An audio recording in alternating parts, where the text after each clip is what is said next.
This is a short informational video on the infamous serial killer, Ted Bundy. He killed at least 30 young women throughout the 1970s, but the exact number of his victims is unknown. In order to understand why Bundy committed these atrocities, it is necessary to start at his childhood. Theodore Robert Cowell was born on November 24, 1946 in Burlington, Vermont, to an unmarried Eleanor Louise Cowell. The identity of his father is unknown.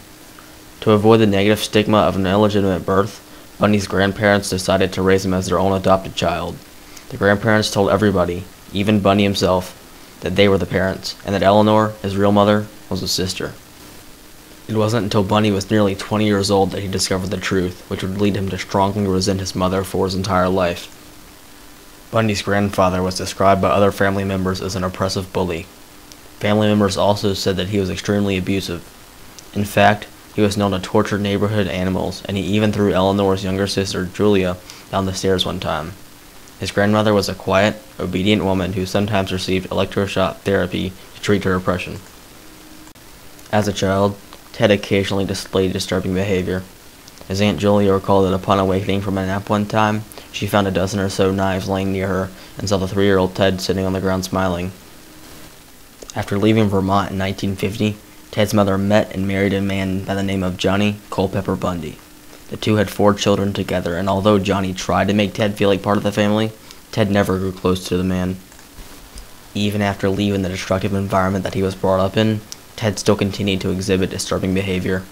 He claims that he would roam his neighborhood late at night looking through trash cans in search of pornographic images as well as graphic crime novels. Also, Bundy claims that he consumed large amounts of alcohol during that time period.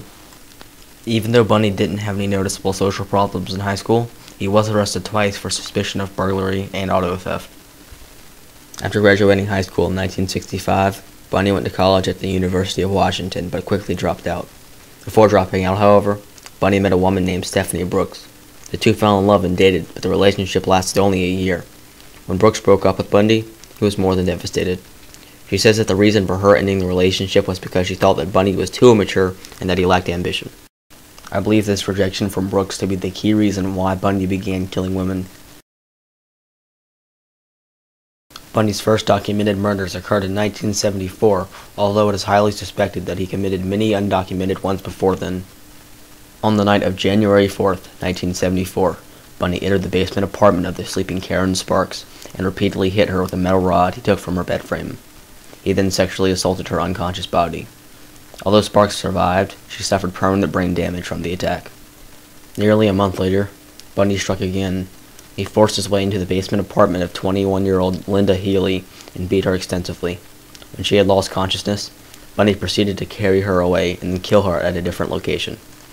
Female college students continued to go missing throughout the Washington area at a rate of about 1 per month. The only similarities the victims shared were that they were young, female college students with long hair parted in the middle.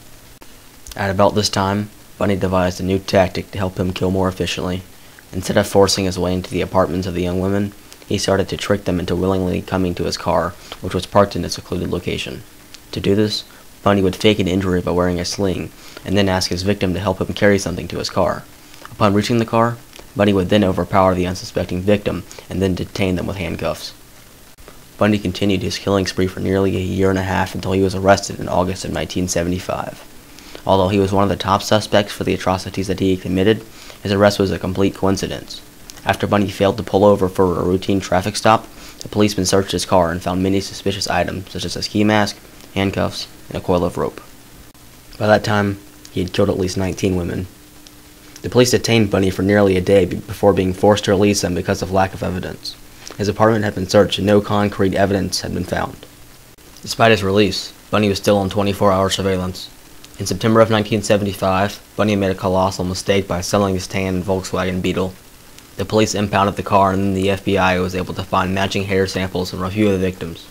Most importantly, the FBI was able to find hair strands belonging to Carol DeRanch. Bundy had attempted to kidnap DeRanch about a year ago, but was unsuccessful and she escaped. When asked to identify her aggressor out of a lineup, DeRanch immediately pointed to Bundy. Although there was insufficient evidence to charge Bundy with murder, there was enough evidence to send him to prison for 15 years for aggravated kidnapping. Bundy escaped from prison twice, once for only 6 days and another time for nearly 2 months. During his 2-month escape, Bundy killed 3 more women and unknowingly provided sufficient evidence for him to be charged with murder. After being reapprehended by the police, this evidence was used to eventually get Bundy the death penalty. On January 24, 1989, Ted Bundy was executed via the electric chair. There's a large amount of things that led Bundy to his life as a serial killer.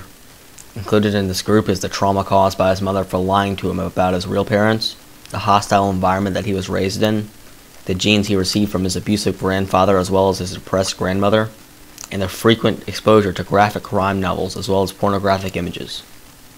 The main reason why Bundy committed these atrocities, however, is his rejection from Stephanie Brooks. I believe this because all of Bundy's victims look similar in appearance to Brooks, and also because the killings began shortly after the relationship ended. Thank you for watching.